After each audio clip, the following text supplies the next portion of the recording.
명과 율례를 지켜 이 모든 일을 행하게 하시고 내가 위하여 준비한 것으로 성전을 건축하게 하옵소서 하였더라. 아멘. 할렐루야. 행복하십시오. 성령 충만하십시오. 우리 오후 예배는 이 직원의 경건으로 대신합니다. 꼭 기억해 주실 바라겠습니다. 이 역대상하는 이스라엘의 역사를 기록했습니다. 그러니까 이스라엘 역사를 기록하되 그 폭과 범위가 상당합니다. 어디서부터 시작되냐면 아담부터 시작을 해요. 그 역사가 아담부터 시작해서 역대상하에 쭉 기록하고 포로기 이후까지도 기록을 하고 있는데 그 폭이 굉장히 길습니다. 그러니까 몇천 년 되는 역사를 기록을 했는데 그 몇천 년 되는 역사를 어떤 식으로 기술을 했을까요? 이름만 툭툭 찍었습니다. 이름만 뚝뚝뚝뚝 찍었어요. 그런데 우리가 좀 면밀히 살펴봐야 될 것은 히브리인들의 그 이름에는요 다 계시가 담겨 있고 하나님의 뜻이 담겨져 있어요. 그래서 그 이름 하나하나를 놓고 그 이름의 뜻을 보게 되면 무슨 일이 있었고 또 하나님의 어떤 마음이 읽혀지고 무슨 계시가 있었구나, 이것을 대번에 알 수가 있습니다. 그리고 또 아이들이 태어나게 되면 이스라엘도 지금도요 그 정결하게 하는 그 기간이 끝나면 제사장에게로 데리고 갑니다. 그러면 제사장이 이제 기도를 해줘요. 그러면 앞으로 얘가 어떻게 될 것인지에 대한 예언적 기도를 해줍니다. 그래서 그것에 따라서 이름도 짓게 되는 거죠. 그래서 예수님한테도 그런 기도가 있었어요. 그러니까 여러분들이 그 신약에 보시면 자세히 나오고, 자 어쨌든 우리가 그 이름 하나하나를 통해서 그때의 역사를 우리가 알 수가 있습니다. 근데 수많은 몇천 년 되는 이 역사를 놓고 보게 되면 그 역사가 길은 것이 감동이 되었냐? 물론 그럴 수도 있습니다. 그리고 우리에게 놀라운 것은 그 하나하나를 읽는데 얼마나 힘들고 지겨운지 그것이 또 기적일 수도 있습니다. 그런데 역대상하를 가만히 읽어보시면 그 놀라운 역사 가운데 참으로 감동적인 것이 무엇이냐면 그 몇천 년의 역사 속에서 뭐 안 좋은 일이 한두 개가 일어났을까요? 여러분 수도 없이 힘들게 하고 어려운 일들이 많이 일어났을 것입니다. 그런데 그 역사 때마다 이기고 승리한 비결이 뭐냐? 바로 기도였다라고 하는 거예요. 그래서 우리 역대상하를 보시면서 우리가 바라봐야 될 것은 역사가 이렇게 흘러갔구나가 아니라 이때 있었던 그 어려움을 기도로 헤쳐나가고 기도를 통해서 하나님 응답하셨구나. 이때 아멘이 나오셔야 돼요. 예. 그래서 여러분들이 역대상하를 통해서 놓고 보게 되면은 수많은 기도의 내용이 나오는데 그거 하나하나를 보면서 그 기도에 어떤 사건이 있었는지, 그 기도를 통해서 하나님은 어떻게 역사하셨는지 그 과정들을 보시면 굉장히 힘이 날 것 같습니다. 우리 역대상하를 놓고 보게 되면 어렵고 힘들 때 그 회복의 원동력이 바로 기도였다라고 말씀을 드립니다. 근데 역대기 상하에는요 6가지의 기도 내용 한번 말씀드린 적이 있는데 그 기도의 내용들을 보면서 내 삶의 처지와 이렇게 한번 맞춰보세요. 맞춰보시면서 요게 나랑 상황이 비슷할 것 같아요. 이때 이 믿음의 선제는 어떤 식으로 기도를 했는가, 어떻게 했길래 하나님이 또 그것을 극복할 수 있도록 해주셨는가, 이런 것을 생각하시면서 보시면 굉장히 성경 읽는 재미가 있을 거라고 생각합니다. 우리 성경에서 뛰어넘어가는 몇 가지 책 중에 하나가 역대상하예요. 창세기, 출애굽기, 그 다음에 뭐 뛰어넘습니까? 레위기 뛰어넘잖아요. 레위기 뛰어넘고 역대상하 뛰어넘고 그리고 창세기, 마태복음 1장 뛰어넘잖아요. 누가 낳고 이거 그냥 싹 지나가 버려요. 그러니까 그 몇 가지 중에 하나이기는 하지만 여러분 그 역사 가운데 이 기도로 회복되어졌다는 것이 얼마나 우리에게 감동이 되는지 여러분들도 그것을 깨닫고 어려울 때마다 먼저 하나님 앞에 무릎 꿇고 기도하는 심령이 되기를 주의 이름으로 축원드립니다. 우리 가장 먼저 나왔던 그 기도의 인물이 야베스였지 않습니까? 그 야베스가 기도할 때에 하나님께서 구하는 것을 허락해 주셨더라. 그가 고통 중에 있었지만, 고난 중에 있었지만 하나님께서 내 지경을 넓혀 주시고 나의 고난이 사라지게 해 주시고 은혜 위에 은혜를 더해 주시고, 이렇게 기도했더니만 하나님께서 그 구하는 것을 허락하셨더라. 얼마나 감동적입니까? 그래서 뭡니까? 별로 주목을 받지 못했던 그런 이 야베스가 그 형제들보다 하나님 높여주셨잖아요. 그래서 존귀하게 여김을 받게 되었다고 말씀하고 있습니다. 자, 우리 역대기는요, 그 히브리 원문 제목은요, 그날의 일들입니다.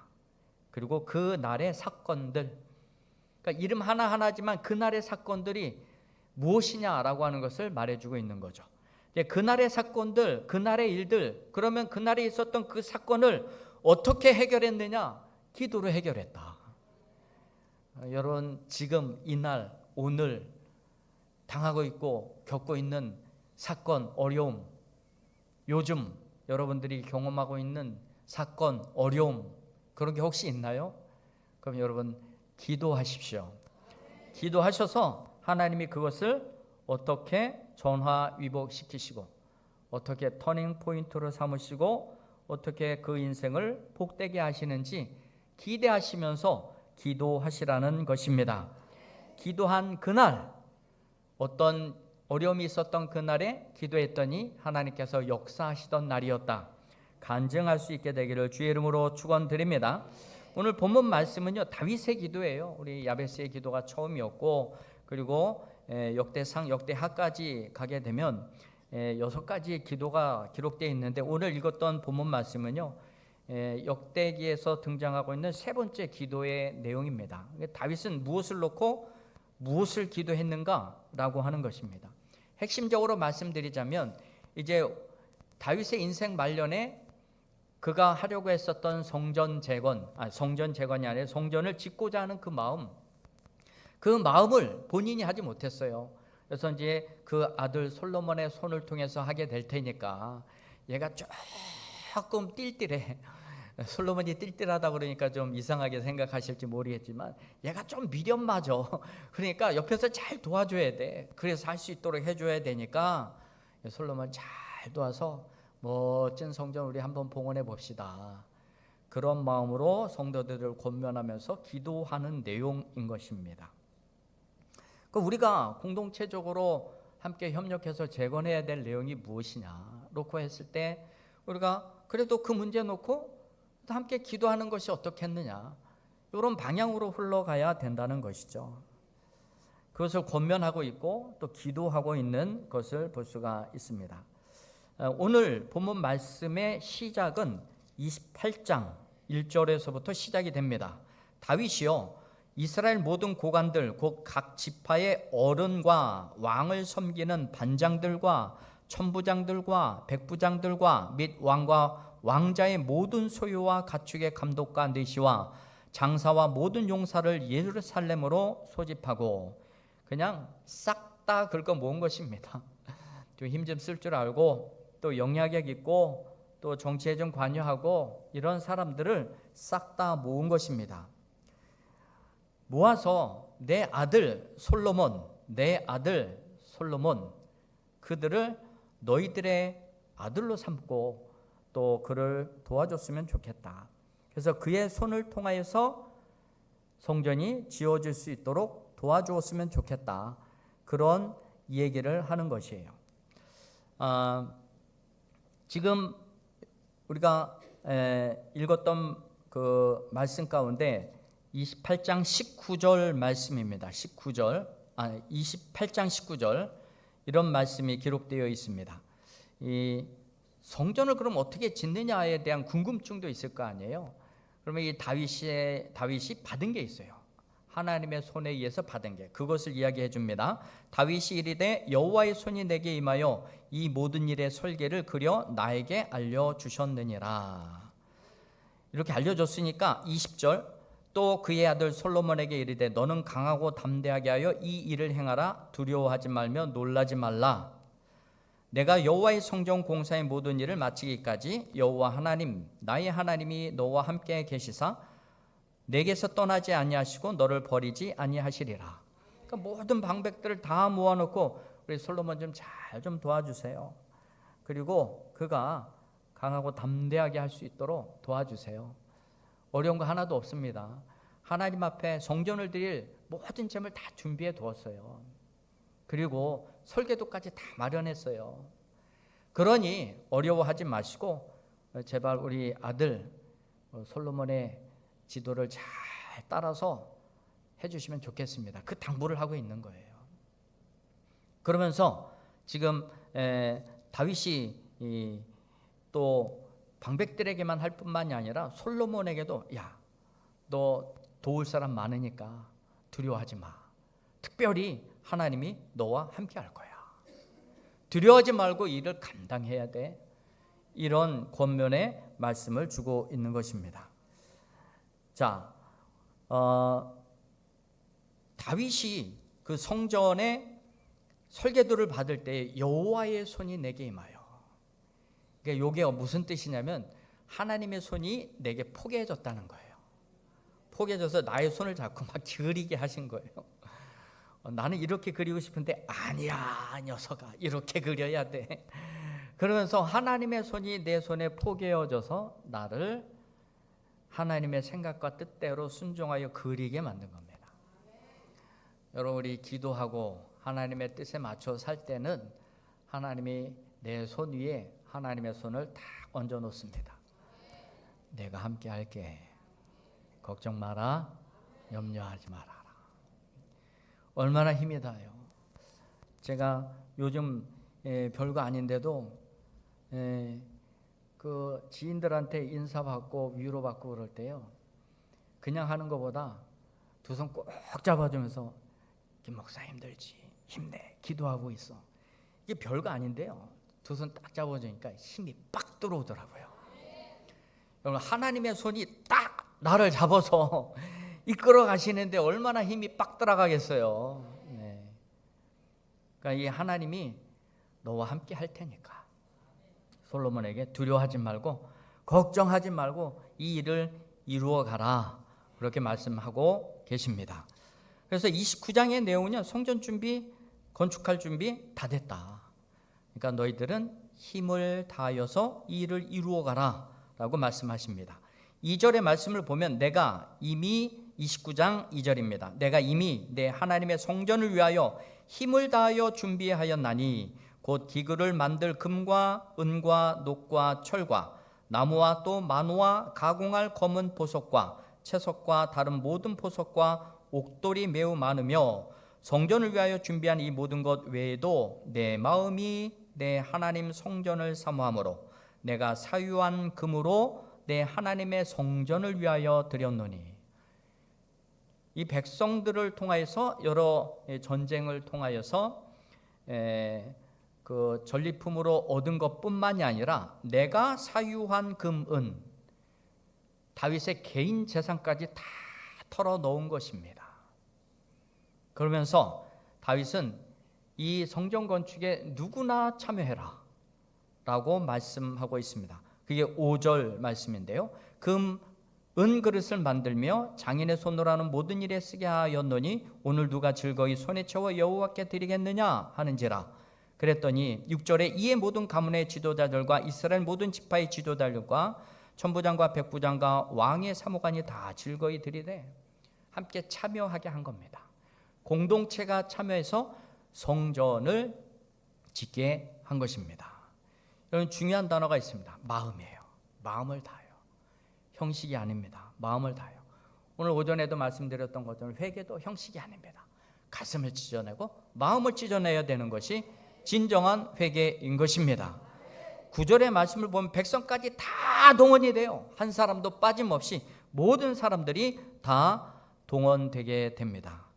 그러고 난 이후에 이 모든 준비가 다 된 후에 하나님께 감사기도 드리는 게 오늘 본문의 말씀인 거예요. 본문의 말씀의 내용을 보면 하나님의 주권을 찬양합니다. 아, 이 일을 하나님이 이루셨지. 내가 무슨 힘으로 무슨 깡다구로 했겠어. 하나님이 하셨지. 그 하나님의 주권을 11절과 12절을 통해서 고백을 하게 됩니다. 그리고 또 즐거운 마음으로 헌신할 수 있는 그 마음도 주심을 감사합니다. 14절에는 즐거운 마음, 요게 자원하는 마음인데, 자원하는 마음은 곧 어떤 마음이냐면 군대에 자원하는 마음, 군입대에 자원하는 마음으로 들어가는 것과 같은 그 마음으로 14절에 나와 내 백성이 무엇이게 이처럼 즐거운 마음으로 들을 힘이 있나이까.